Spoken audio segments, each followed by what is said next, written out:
At the time of writing this in August 2022, it looks like Giorgia Meloni and her Fratelli d'Italia party will do very well in the forthcoming September elections, and Italy will be governed in some form by the direct heirs of Mussolini's fascist party. So who exactly is Giorgia Meloni? What does she stand for? And why is it now that people are talking about her as possibly the next Italian Prime Minister? Meloni was brought up in the left-wing, working-class Garbatella area of Rome, but unlike her schoolmates, she went the other way and joined the neo-fascist Movimento Sociale Italiano.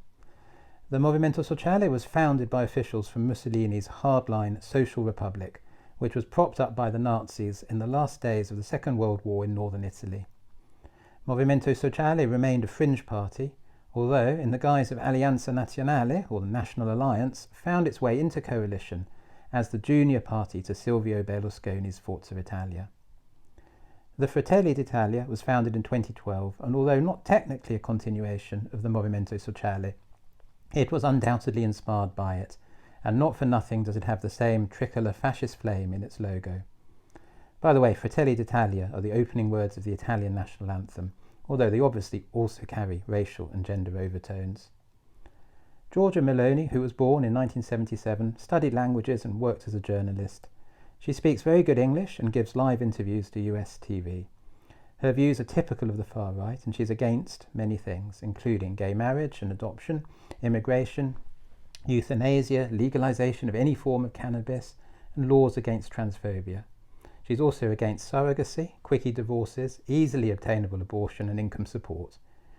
She is for the chemical castration of sex offenders, increasing the Italian birth rate, and the traditional Italian family and its values. Meloni says she is at peace with fascism and considers it a part of Italian history, while acknowledging Mussolini was perhaps over-authoritarian and made mistakes, such as the anti-Jewish race laws and the entry into the Second World War. Until recently, it had looked likely that if Italy were to take a turn to the populist right, it would be in the form of Matteo Salvini and La Lega, which has a broadly similar mindset, but without the fascist baggage. So why does it all now look so different? Firstly, the coalition government of Mario Draghi, which had the support of almost all parties except for Fratelli d'Italia, unexpectedly collapsed at a time in which Italy, like many other countries, is in deep trouble. Inflation, war in Ukraine, after effects of COVID, looming energy shortages, and so on. Secondly, Meloni is in some ways oddly charismatic. She makes much of being a mother, has talked about being bullied as a child for being chubby, and probably does say things which many Italians believe but would not admit to. It is hard to reconcile the image of Meloni with that of Mussolini and the almost universally male fascists. For example, when actress Asia Argento published a photo of Meloni eating in a restaurant with a caption referring to her fat back or schiena lardosa, Meloni replied to say that she'd given birth a few months before and, unlike others, hadn't used cocaine to lose weight, and expressed her solidarity with Italian mothers. Argento subsequently apologised. And finally, Italian elections often consist of a choice between groups of parties, with the Prime Minister often coming from the party in the group with the most MPs.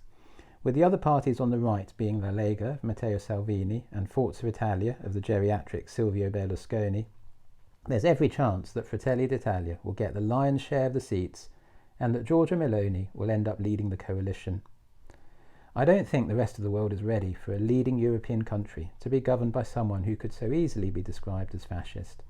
It is one thing to be concerned about some aspects of Polish or Hungarian politics, but Italy, right at the heart of the European Union with the euro as its currency, is quite another thing. In contrast, I suspect Italy may be more ready, which gives support to something I've long suspected, which is that the 20 years or ventennio of fascism was fundamental to the creation of the modern Italian state.